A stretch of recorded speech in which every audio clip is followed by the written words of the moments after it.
안녕하십니까. 좋은 아침입니다. 오늘도 여호와의 회의에 오신 분들을 환영합니다. 오늘 주신 말씀은 느헤미야 1장 4절입니다. 이제 학계에서 느헤미야로 바뀌어졌습니다. 이 말씀 제가 받들어 읽습니다. 내가 이 말을 듣고 앉아서 울고 수일 동안 슬퍼하며 하늘의 하나님 앞에 금식하며 기도하여. 오늘 말씀의 제목은 새로운 시작입니다. 70년간 바벨론 포로를 끝내고 이스라엘은 예루살렘으로 돌아왔습니다. 스룹바벨을 비롯한 1차 귀한 자들이 예루살렘에 가서 성전을 건축했습니다. 주변의 반대로 중단되는 어려움이 있었지만 결국 성전을 완성했습니다. 에스라를 필두로 2차 귀한 자들이 80년 후에 예루살렘으로 돌아왔습니다.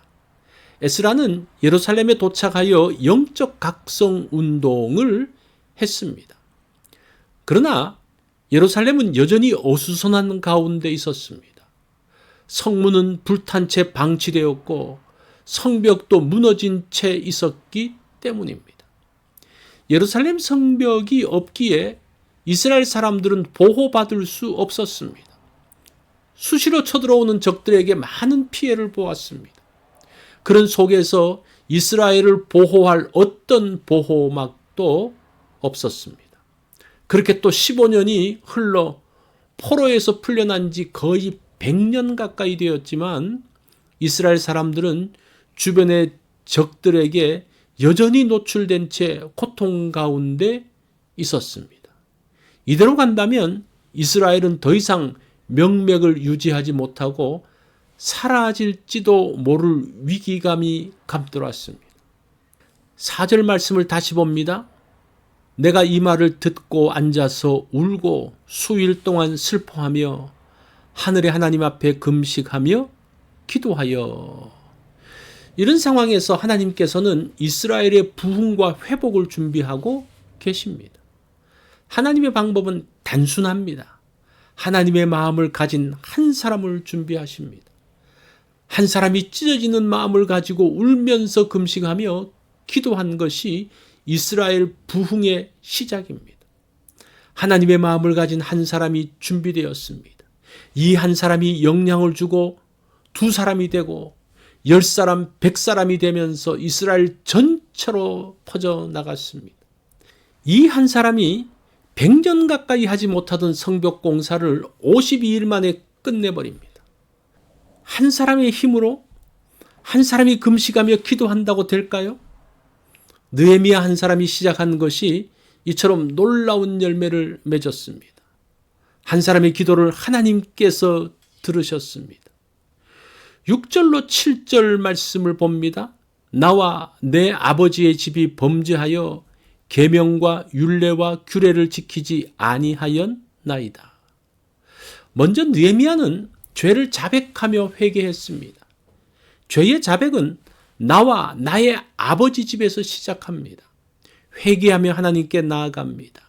9절을 보면 만일 내게로 돌아와 내 계명을 지켜 행하면 너희 쫓긴 자가 하늘 끝에 있을지라도 내가 거기서부터 그들을 모아 내 이름을 두려고 택한 곳에 돌아오게 하리라 하신 말씀을 이제 청하건대 기억하옵소서. 자, 두 번째는 하나님의 약속을 의지하며 기도하고 있습니다. 하나님께로 돌아와 계명을 지켜 행하면 다시 회복하시어 돌아오게 하신 약속의 말씀을 붙듭니다. 그게 11절이죠. 주여 구하오니 귀를 기울이사 종의 기도와 주의 이름을 경외하기를 기뻐하는 종들의 기도를 들으시고 오늘 종이 형통하여 이 사람 앞에서 은혜를 입게 하옵소서. 세 번째, 느헤미야가 구하는 바를 아뢰고 있습니다. 느헤미야가 형통하여 왕 앞에서 은혜 입기를 간구합니다.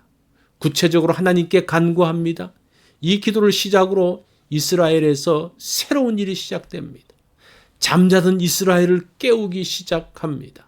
이스라엘 부흥을 위한 첫걸음을 떼기 시작합니다. 새로운 시작은 한 사람에게서 시작됩니다. 민족을 향해 안타까운 마음을 가진 사람으로 시작됩니다. 하나님께 기도하는 한 사람으로 시작됩니다. 하나님의 은혜에서 새로운 시작이 일어납니다. 모든 일에 시작이 있습니다. 시작을 위해 준비가 필요합니다. 좋은 결말을 기대하며 시작을 하기 때문입니다. 오늘 새로운 시작을 할 때 기도로 시작하기 원합니다. 이것이 오늘 여호와의 회의에서 주신 말씀입니다.